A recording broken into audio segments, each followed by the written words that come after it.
Because I said what was on my mind. I made a lot of enemies. I made a lot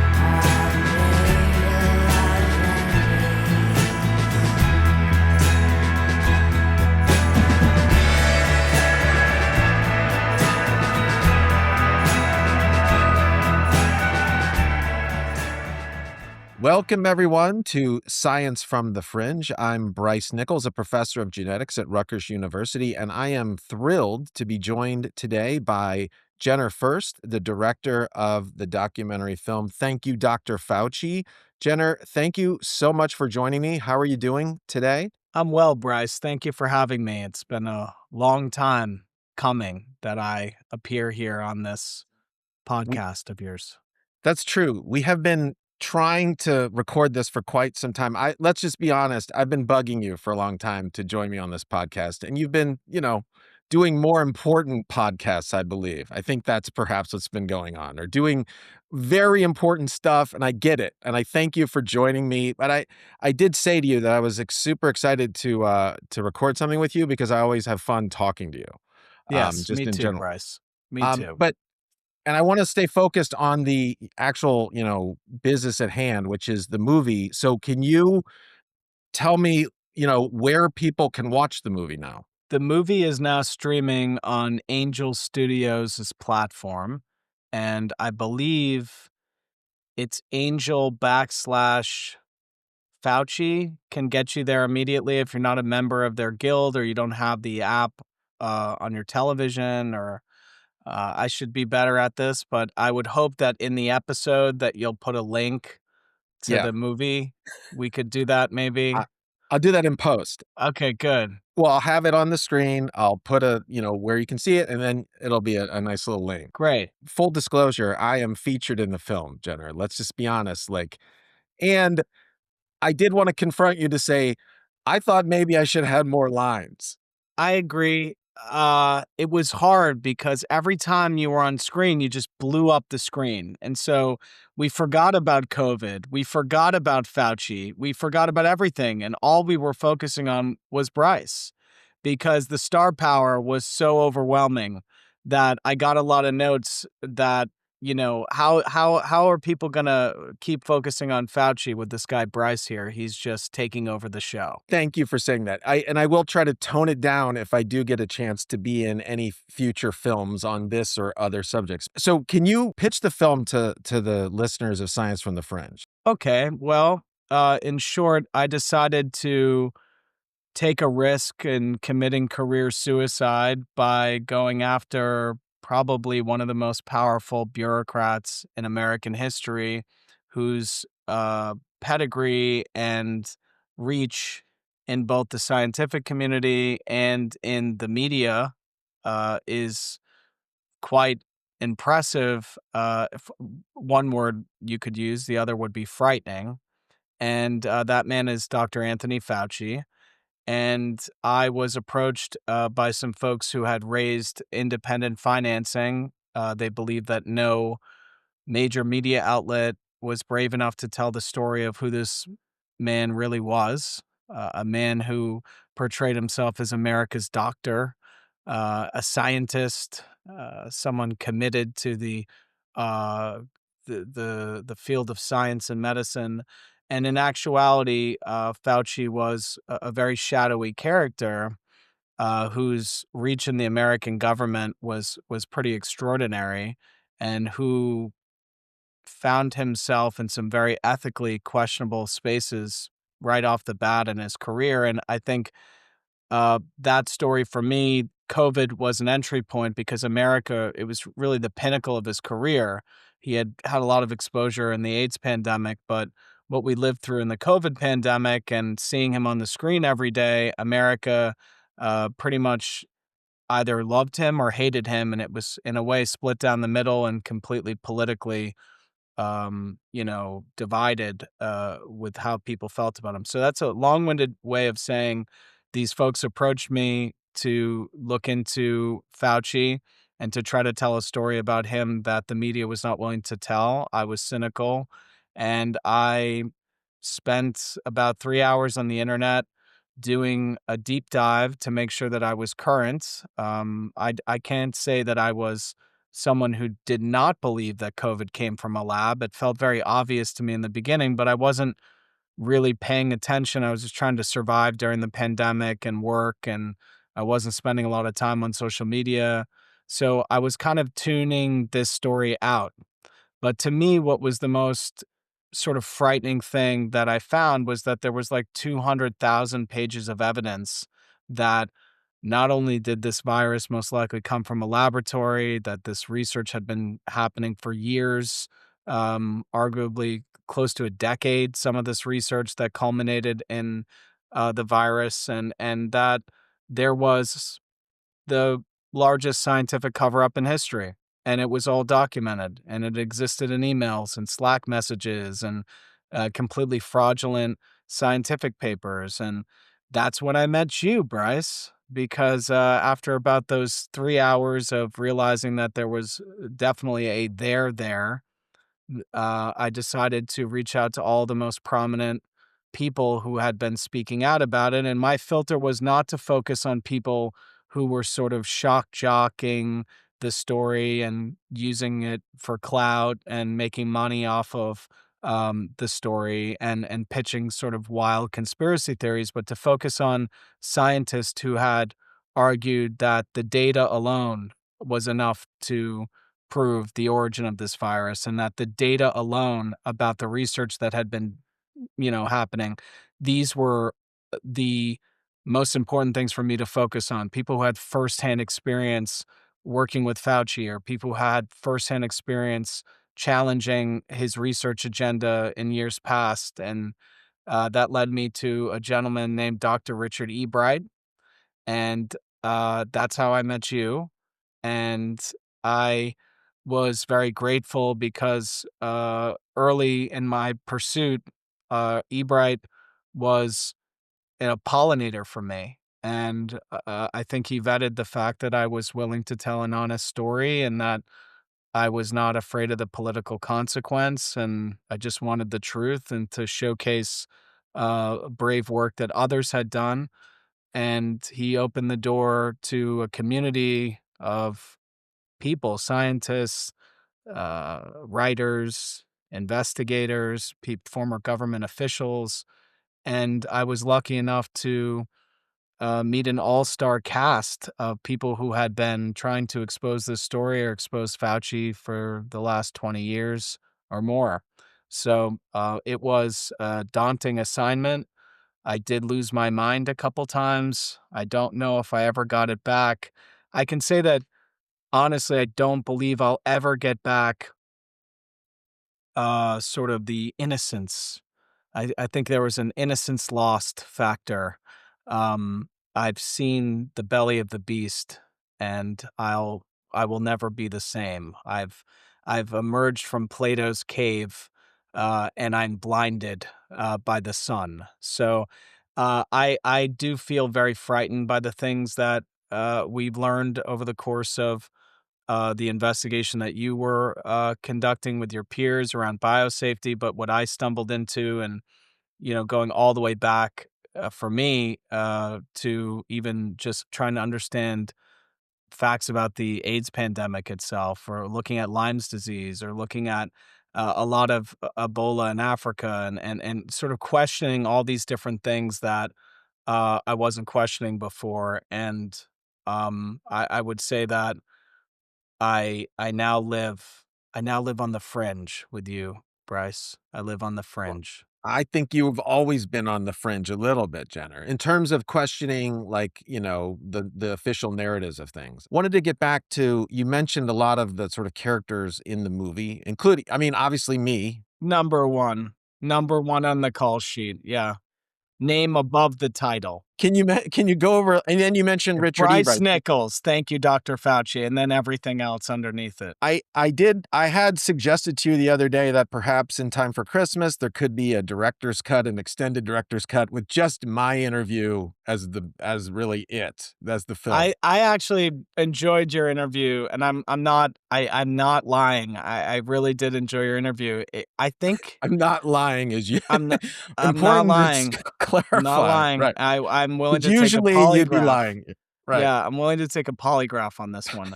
I think that the reason why it became hard is because we were having so much fun talking about a global pandemic that killed like 20 million people that it was just like finding the right moments for the gallows humor that we were in the midst of, discussing. And it was in December of 2023 is when I recorded my interview with Jenner. It was, and I recorded it at the same time that my co-founder of Biosafety Now, one of my co-founders, Justin Kinney, a scientist at Cold Spring Harbor, recorded his. He was going very much in detail about all the science and being very precise and stuff. And I kind of thought, well, maybe I should provide some, comedic relief or possible comedy, bring some levity to this. You decided perhaps that maybe some of the jokes wouldn't really fit in with what the subject matter was. Well, I mean, I think we should give some of your listeners just a peek at the material that we were auditioning that day. We had made parallels to Family Vacation and Holiday Road.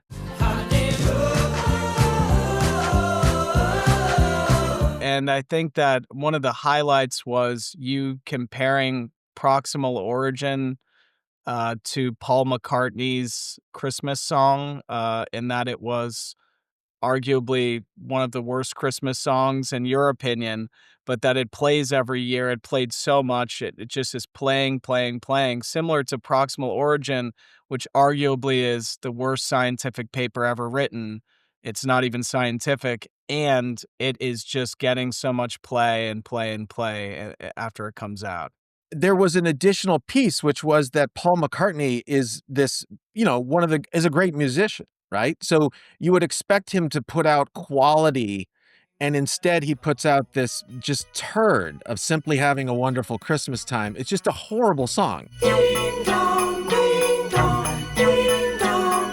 And in a similar vein, these scientists on this paper, these weren't, obviously I don't really have any respect for them now, but at the time you would think that these names and these people would have, be providing credible information to the public. So it sort of doesn't fit. Like, if you want to be a credible scientist, you really don't want to have your name associated with this garbage, just as it's surprising for Paul McCartney, a great musician, to have his name associated with arguably the worst Christmas song of all time, I guess. So just giving, Right. hold on. Grandma got run over by reindeer. Is that what you right. were? Grandma got run over by a reindeer, I think, is number 2. Grandma got run over by a reindeer walking home from our house Christmas Eve. I happen to think Have a Holly Jolly Christmas is the most insane, manic Christmas song. I feel like when it's playing in the store, it has an evocative quality. Like, it makes me think about turning the shelves over and, having a rage attack. Have a holly jolly Christmas, and when you walk down the street, say hello to friends you know and everyone you meet. There's just something slightly unhinged to it. It feels like, punching one of those lit up reindeers on someone's lawn. Ho, ho, the mistletoe. And the reason why it is relevant is because right around the time we were all in stores getting ready to hunker down for Christmas and doing our last minute shopping in 2019, people in Wuhan were not having a holly jolly Christmas. And That's right. They bring were it back very to sick. Yeah. There's a lot of people having a hard time there in the hospitals. But to bring it even further back, that is certainly not when this thing started, which I think is probably the biggest question mark, and the one that I don't think a lot of folks who may say they want to get to the bottom of it in the United States government today, I don't think people really want to get to the bottom of when the pandemic started, because when would also say where. And I think in the movie, we do spend a lot of time pinpointing the laboratory in Wuhan and refuting the baseless claim at this point that the pandemic originated out of the wet market. But I think since the movie has come out, that a lot of folks are beginning to take a little bit more seriously the theory that the pandemic may have started here in America. Thoughts, Bryce? Thoughts? Oh, you're throwing a grenade into this conversation. I think what is clear is that the United States, not just only the United States government, but certain laboratories that have worked on coronaviruses have not provided transparency to the American public. So that's something I've been I've said multiple times. I mean, I think the most, uh, there's a lot of interest in what does Ralph Baric know? And I think you're referring to, speculation that there might have been links to the, North research going on at North Carolina. Ralph Baric's lab, he was, of course, involved in a collaboration with the Wuhan Institute of Virology, the famous diffuse proposal that you have featured, go into detail in the film. And what's clear is that he really is not interested in sharing a lot of stuff that he was doing back before COVID hit with the American public. Even stuff that was, research that was done in his lab that was paid for by the American public. Well, there was the whole thing of how he had been working with the CIA for a long period of time. So, yeah, there may not be the ability for him to talk so freely about that work based on some of it being potentially classified. So whenever you kind of stumble on someone who, a brilliant scientist, someone who does a lot of work, splicing these viruses together and innovating their form to be more contagious and deadly, the fact that they're also doing classified work is somewhat alarming, I would say, for the average person, that person may also work for the CIA. Maybe that's just a Pollyanna opinion of mine, but it kind of changes our opinion about these scientists. They're not all, there's something You- else going on, right, Bryce? I don't know. Something- Well, in terms of, Da-na-na-na-na-na. This is now cue up Ghostbusters. Da-na-na-na-na-na. Da-na-na-na-na-na. Something strange in the neighborhood. Who are you gonna call? Ralph Baric. wait, hold on. Are you revealing a new song that's going to come out? I'm just saying the whole thing is kind of spooky, okay? There's ghosts. There's ghosts floating around.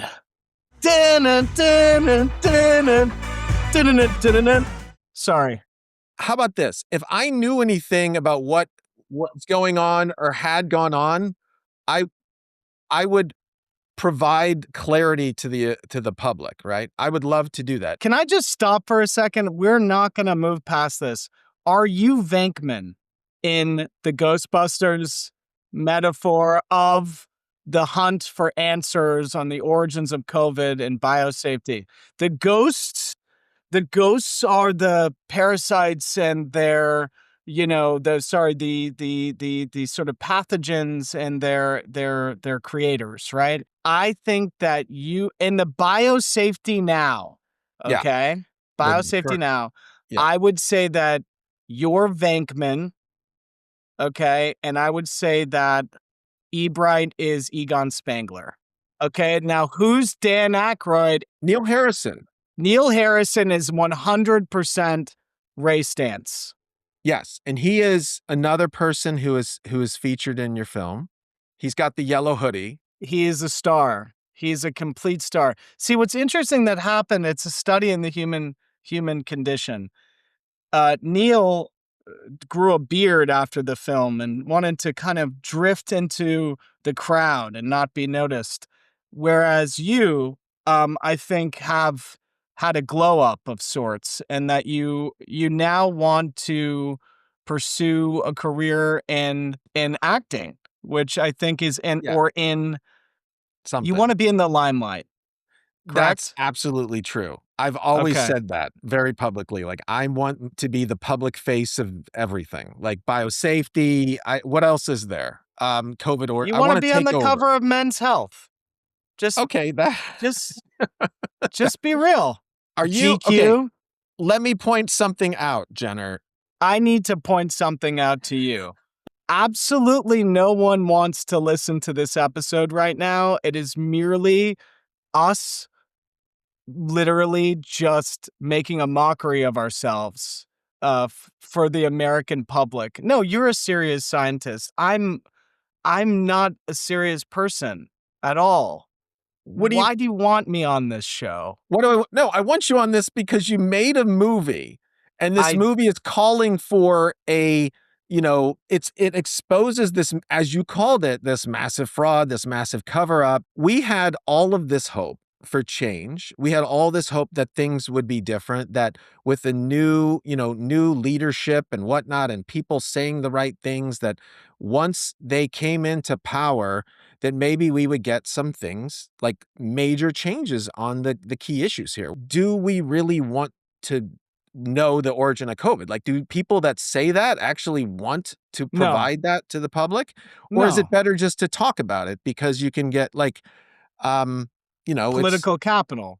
yeah. It's political capital. It's still a politically driven story in which even those who have their fingerprints on it have found a way to monetize it, even just literally monetize it, make money from it, but also monetize it for fame, for political capital, for votes. I think that really, when you have a pathogen, a man-made pathogen that doesn't really kill that many people in the whole scope of the planet, but that can reshape society as we know it, that can influence elections, that can change our educational system, that can change the way that we work from home, that can isolate us, that can change entire industries and sectors, that can create a sugar high in the stock market, that can move trillions of dollars from the poor to the rich. I don't think that you would call that a mistake. At the in the most innocent view, you would look at it like, okay, well, this is organized chaos and opportunism, and there's people in place who can optimize this chaos when it happens, and even if they're responsible for it, they can still benefit from it. And then, in the worst and the most cynical of the most gimlet eye about what happened here, it is in the scale of probability that these weapons are meant to do exactly this, right? And that okay, this research was happening. Was it necessarily happening for the good of humanity, or was it happening for in war games context? Are these weapons that are intended to do exactly what they did?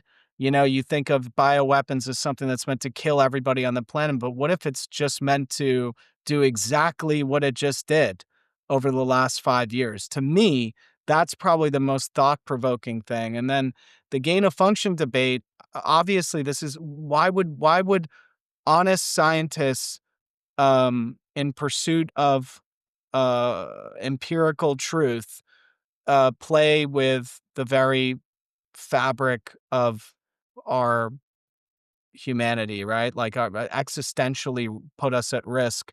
Why would scientists do that? And I think because they're human, right? And humans are really flawed. And if you want to get your research dollars, you got to play ball. And if you want to really get the good deals, you got to play ball over here. And once you play ball over here and you do some favors for this guy over here, Anthony Fauci, the dollars are going to flow. And hey, you may get recruited to work for, the CIA or another intelligence gathering body of the United States government, and you're going to do some research or maybe some spying, for lack of a better term, for them, and you'll get some benefit on that. And somewhere, you're not necessarily an evil person. You're not necessarily, attempting to hurt the world. you then can go to sleep at night saying, well, I took a shower this evening, I washed all that bad stuff off, and now I'm going to go back to the laboratory and help humanity with my real research, the stuff that I really care about. So that's my little, soliloquy about the sort of undercurrent of this story, which is good scientists, potentially people who had some moral compass at some point, including Anthony Fauci, who get lured into a game of power and influence and money in some cases and prestige.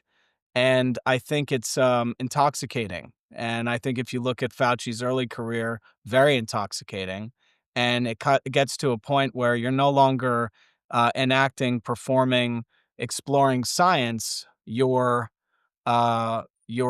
interested in the research of power and how to obtain more power and influence. And I think many of the scientists that aided and abetted this cover up had their fingerprints on other cover ups. And I think that once someone also commits some sort of fraud, which Neil Harrison referred to as the F word in our film, scientists don't like to use the F word, fraud. I think once a scientist has committed fraud, you then have them in the bag, right? It's like a classic crime story. It's if someone helps you cover up a crime and they say, okay, well, great. I don't ever want to do that again.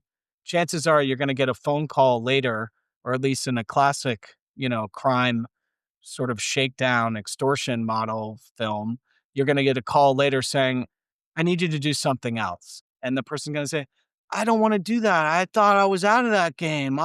What? And then they go, well, do you want everybody to know about the crimes you've already committed? Or how about that grant proposal that's on my desk? For that work you want to do in Africa, that got shut down because of that thing that happened at your lab or the lab that you were associated with. Do you want to get that grant passed through? Yeah, I'm going to need you to write a paper about absolute bullshit right now. Are you referring to proximal origin and the possibility that that was motivated by, dangling grant money, Fauci dangling I grant money, as people have speculated? But I think here's the problem, don't they have Jenner. a thing called Occam's razor? Isn't that a thing? The most probable answer is the answer or something along those lines? A lot of what you said speaks to incentives. And when there are incentives for behaviors, then those behaviors will manifest themselves. And so I think the most concerning thing as it relates to like looking into the future is when you talked about incentives for there to be artificial outbreaks of diseases. So the concern is that, whether it was by accident or whether it was intentional, you see the COVID-19 pandemic created tremendous chaos that was exploited for financial gain by many people. I mean, it was exploited in a masterful way that you have to ask yourself, was it just like they were all just like jazz musicians just freestyling in a basement somewhere and being like, let's just launch this whole technological platform and let's roll out this vaccine that on this technology that we have no way of human trialing and getting the data we need or even getting this thing passed. Let's roll this thing out that we've been had on the docket for 5 years or more at this point. And let's do this whole operation like, play that we, just came up with it. Everyone just came up with the whole thing. We're just riffing here. Like, do you think that this was just a riff or do you think that there were models in place that were going to create these outcomes? I don't think it has to be that like complicated to just exploit like fear and panic in the moment. Like to me, it doesn't require a massive plan I to agree see a with you. lot of the things like, and that's the concerning thing, especially as it relates now, like, and well, actually we're going to talk to Well, Richard I and want to actually, yeah, say one thing. I think I was, coming up the way I did as a sort of precocious young radical filmmaker looking, to find the dirt in all the cracks of society. I was moved by a document called Plan for a New American Century or Program for a New American Century, PNAC as it's referred to, which was a document amongst neoconservatives Rove, Wolfowitz, Pearl, Cheney, that came out around 98, I believe. And the document was an outline for how American empire would be sustained and grow in the 21st century. And it outlines this whole plan for energy supremacy and military supremacy and intervention, imperial intervention in all these different parts of the world where we need a stronghold. And it said really that all of this was possible. With an attack on American soil, a Pearl Harbor of sorts. And we know that there was an attack like that roughly 2 years later or less. And I think that that was optimized. I don't go as far as to say that the planes weren't real and the building was rigged with explosives, but it's very possible. I mean, it's possible in the terms of scientific language. Is it probable? Maybe we're right at that level. Is it possible? Yeah, it's possible, right? Because what did we see with anthrax? We saw an outbreak that originally got blamed on Al Qaeda, and then Saddam Hussein was somehow connected to this anthrax attack. And now, years later, we know that it was Bruce Ivins at US AMRID, and that when he signaled to the investigation and as Congress was looking into this and trying to get answers, and he said, this is, I don't know what kind of what you're trying to pin on me. This is bigger than just me. He happened to make a decision right after that to kill himself with acetaminophen. So I don't know many scientists who would choose a death by acetaminophen, by Tylenol, essentially. But Bruce Ivins committed suicide with Tylenol, okay, after he said he did not act alone. And that was years after the anthrax. And lo and behold, who is the man who gained more power than he had ever had in his career through the anthrax attack? Dr. Anthony Fauci. And who was the man who gave him that power? Dick Cheney. And so you have a bigger story going on here, and that these things that the public perceives as disasters, accidents, outbreaks, attacks, there's always a plan to optimize them. Do I think that this was a master conspiracy? No, I have to avoid that at all costs. But do I think that modeling occurs amongst highly powerful people who want to sustain their power? Do I think modeling occurs? I think modeling most definitely occurs. And I think that modeling had occurred prior to this pandemic. And when the pandemic happened, a playbook went into effect. And yeah, it was chaos and there had to be some variations and some riffing going on. But I believe a lot of this modeling was in play. In fact, there was modeling on how to respond to a pandemic, and it was the sort of legitimate modeling of how to respond to a pandemic. But for some reason, none of that was followed, and it was just Anthony Fauci sort of taking over a role that he didn't even have. The CDC and Robert Redfield being completely alienated from a conversations they were supposed to run, basically. And I think us learning that even in HHS, which is supposed to be on the agency on top of all these agencies, that the most powerful person in the entire ecosystem was a man somewhere in the middle of the stack who was the director of the NIAID, Dr. Anthony Fauci. He was not the head of HHS. He was not the, director of the CDC. He was somewhere in this agency that had no business whatsoever running a pandemic, and yet he is the most powerful person running it, and he's been around for the longest. And he, of all people, was potentially involved in some of this modeling that we're not aware of. So maybe I'm just going on too much on the fringe here. I think that I've lost all credibility in this interview with you. I don't think anyone will ever take me seriously again. I think you've lured me and baited me into destroying my reputation, and I can honestly say I don't thank you for that. But I hope that if I ever live to see next year after this interview, that you think about that, Bryce.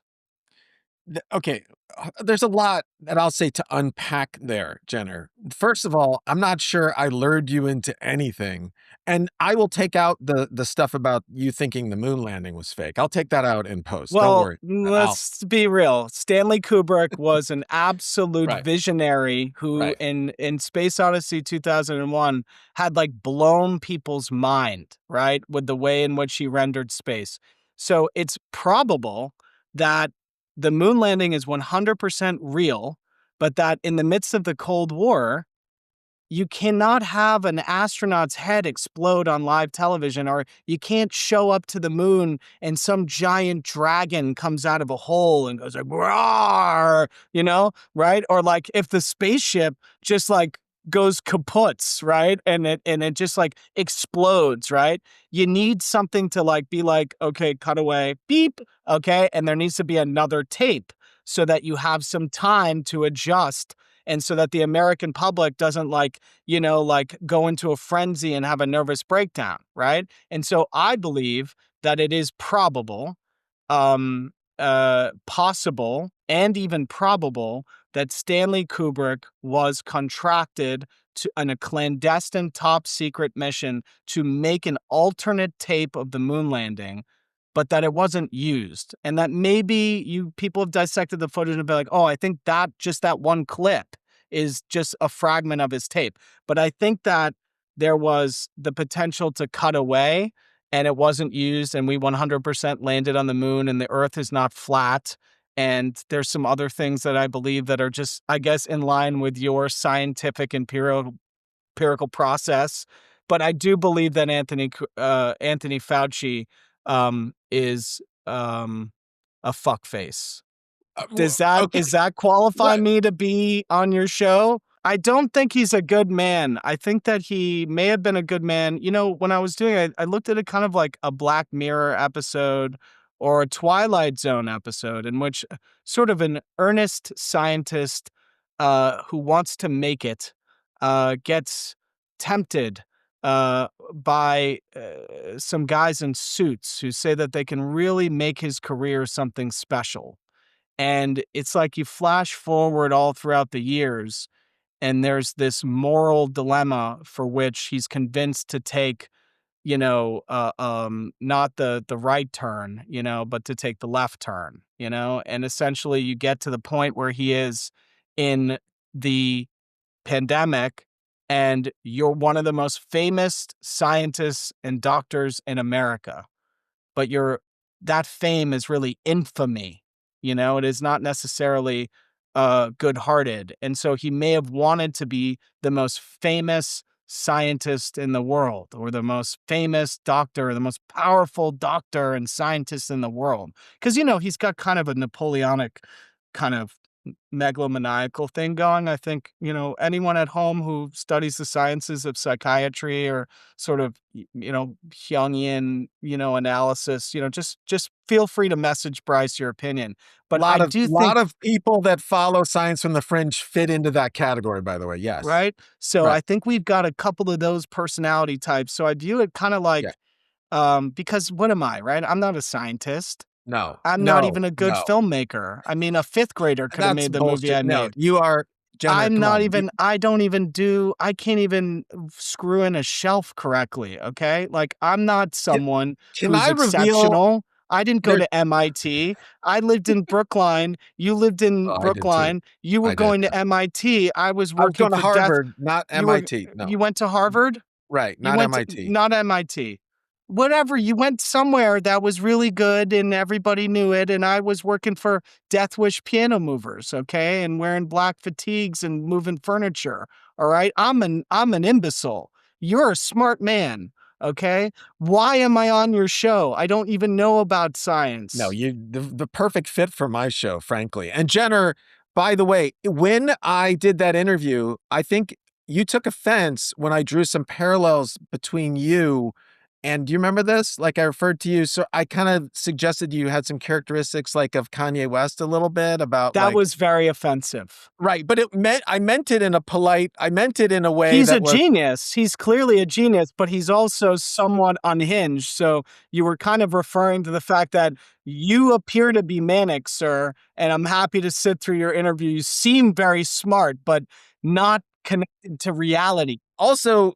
Can we mention that I might have given your crew COVID during This my is the interview? great irony Yeah. of your interview was you Yes. were a one-man super spreader event. Possibly a And bioweapon. I a myself bioweapon. was, You were a yeah, walking bioweapon. that's right. So that was ironic. And the only time, to my knowledge, that I got COVID was the day after I did your interview. I was sick, and then I was laid up for a week with COVID. Yes, it Tested was positive for COVID for sure. very And then special. Very I special. apologize for that. But Okay, let's just wrap this up. I'm I'm going to be wrapping the it up. director now. Right. I'm going to Right. direct now. We're So wrapping it up. Yes. let's ask the $1 million question. If you're listening to this podcast, the chances are you have seen this movie, right? Because you love Bryce and No, you maybe love the not. work he Maybe not. does. If you have not seen the movie, Right. Bryce, do you think that folks listening should see the movie? Yes, and that's why I wanted you to give the link to it, and I'll scroll the link. Everyone Let's should see the film. scroll the link, everyone. You can see myself, Roll- Marty Makary, Richard Ebright, Jeffrey Sachs, Sam Husseini, Robert Redfield, Emily Kopp, Justin Kinney, David Asher. Missing a couple. Who am I missing? Charles Rixey, Dr. Andrew Huff, who is someone who I'm going to be speaking with tomorrow, has a lot of very, very interesting things to say about the investigation and some things that he does not believe the American government will ever do because of the findings and what will be revealed, and folks inside the administration who probably don't want us to know what happened, even though they have appeared to be the ones who have championed this change of guard with all of our friends becoming powerful people in the American scientific and medical bureaucracy. I want to really tip my hat to all of the folks who have taken on roles in our government, and I think that they're all earnest, honest individuals. I will say exceptionally Dr. Marty Makary, who showed me a lot of support before this nomination was ever even possible. He was someone who was very giving to me about his time investigating this and being commenting on it, and his dissent with Anthony Fauci. And I think the fact that Dr. Makary is now in a position to run the FDA, I think it's about 40 years since someone running the FDA was not a former pharmaceutical executive. So let's just kind of take a second to process that we actually have a doctor who cares about medicine and the effects of medicine on other people running the FDA. By the way, Jenner, this gives me a perfect opportunity, and this is not mine. This is somebody came up with a jingle in support of Marty Makary that I think would help people that have concerns about him maybe get over those. All right? Are you ready for it? It's very I'm ready. It's very simple and straightforward and catchy. It just goes like this, and you can sing along at home. It goes, Marty Makary, he's not scary, he's a good guy. That's it. Because you get it? Makary and scary, they rhyme, and you can use that to point out that he's not scary. He's a good guy. Not at all. He's a very good man. He's a good doctor. He's a good man. He's an honest individual. And if you're going to talk smack about Marty, you're going to have to deal with me. He did also just promote your film a couple weeks ago on a podcast. He did, and I'm very grateful for that. Nice of him to do that. Are you actually going to put this on the air? What do you mean? Us? Why would I not? Am I going to be in trouble after this comes out? Why would you be in trouble? What have you said to get you in trouble? I don't know. I mean, I said a lot of things, Jenner, dude. Wait a second. See the film. Thank you, Dr. Fauci. Do you want to mention what you're doing now or anything? You want to give a preview of anything or no? This is up to you. I'm not going to. No? Yes? Anything? What else do you want to promote? We got a podcast of like this other podcast, right? Do you want to talk about that? Yeah. There is a very interesting podcast that sprung out of the investigation I was doing, which really was highlighting all the investigations you all did. It's called Leaked.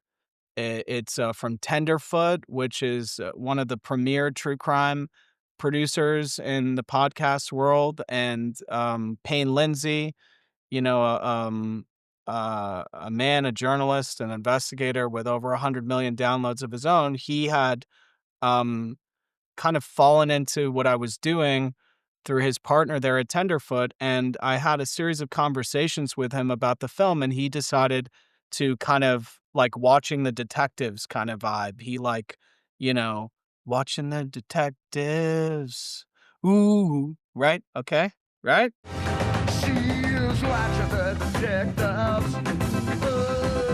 He decided to kind of do his own investigation into our investigation and the investigation that you all did. And I think it's a really interesting layer to the story, and it is now available wherever you listen to podcasts. It's called Leaked. And I would be very honored. I'm just gonna shamelessly ask if you would be willing to come on that podcast, because I've been asked to check in with folks who were in the movie Yes. about how they feel the last year is gone and where they feel the heat is now. Whoa, look at What did you that. just do? What was I that? don't know, but I will tell you one story, one little quick story.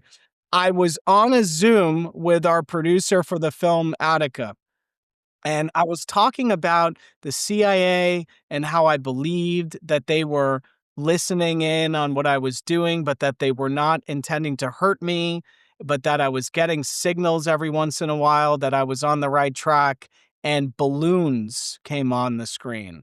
And we did this like 3 or 4 times where like I wasn't using any of the hand signals, and a thumbs up would happen and a balloon would happen, right? And I'm on Zoom, right, recording this because we're in the midst of making the movie together, and we had made the decision to put the camera on ourselves because people were going to look at this movie and be like, "Who the hell are you guys?" Right? And like, and especially if like they saw you on the screen without someone saying, then I talked to Bryce, they'd be like, "Who the hell is that guy?" Like, he doesn't know what he's talking. This guy's a conspiracy theorist, right? And so we were doing these, we were like recording it. So after that crazy conversation about the CIA and how I felt that we were on the right track, and every time we were saying something that was really troubling, we would get a thumbs up or balloons or whatever. Guess what? For the first time ever, in using that platform hundreds of times, that when I went to download the file, it was gone. What are we to make of this, Jenner? What are we to make of this? The file was gone. It sounds like it. I mean, I'm not going to bring up Kanye West again, but I will say that it sounds. I was recording it. I may Okay. not be competent, but I can use basic tools to make a movie, and I was recording it. And there was and it a wasn't red there. dot on. It was gone. So okay. So basically, there is a chance that you're being monitored by the CIA. Is what you're saying. No, Oh. that's poppycock. All right. Right. I'm not someone that they want to kill. Okay. The people Well, that get killed and don't disappear. underestimate your No, important. Maybe they. No, Right. this is how you use a man like me. So this is my experience in making the film. Okay. What I see is the whistleblowers who are right out in front, who are the first people to find the damning piece of evidence.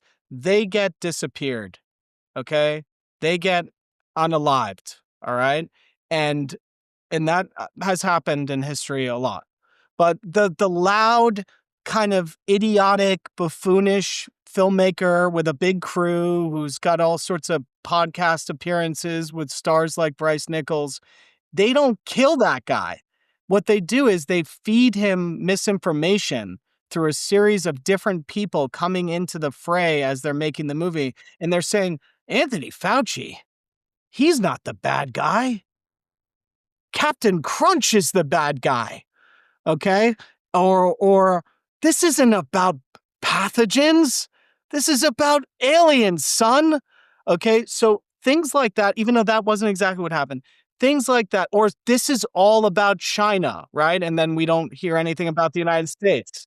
Yes, the China narrative for sure.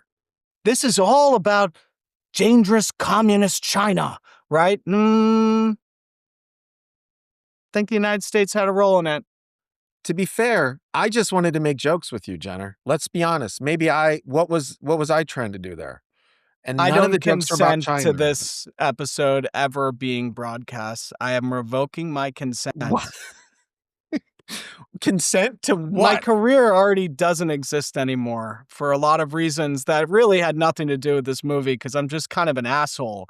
But in general, You're very nice. there's You're nothing left here. But this is what I would say, looking back in time, the nail in the coffin. When this comes out, I'm just dead. No, this is going to be the most popular podcast episode I've ever put out, which may not be saying much. I get it. Okay. I get it, Jenner. Don't make the obvious joke, but this is going to go viral.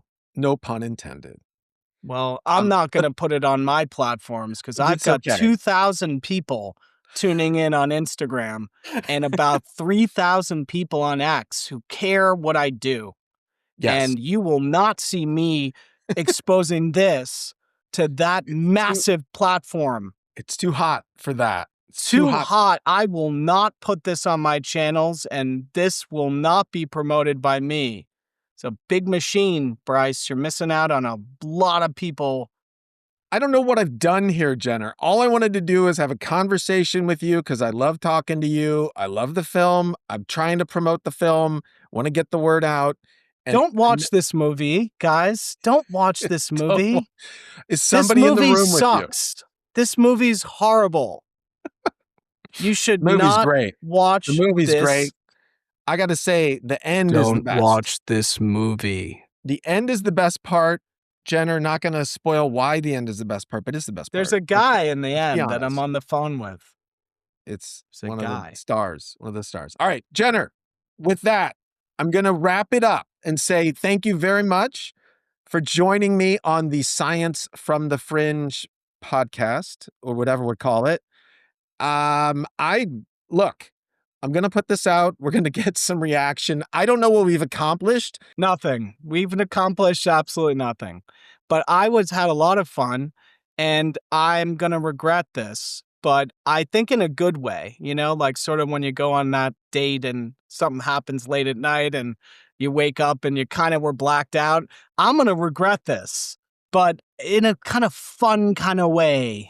I don't know what you just said. And I'm cutting out probably, although maybe not, because I got to keep this in for the views, for the clicks, for the Instagram stuff. Should I use some like secret symbols of the Illuminati to show that I Jenner, have special information? No. Whoa! Okay, there you go. Now you got The CIA is listening. the CIA is not. They just loved what I did. Right. They did put They hearts loved on the it. screen. Jenner, what's your next? Okay. Are you okay, Jenner? Just blink once if everything. Okay. All right. I will just. Am I going to wrap it up, Jenner? I got to wrap it up, right? So we're going to go. Thank you so much for having me, Bryce. It was quite a fun time. Thank you, Jenner. And until next time, this has been Bryce Nichols on Science from the Fringe.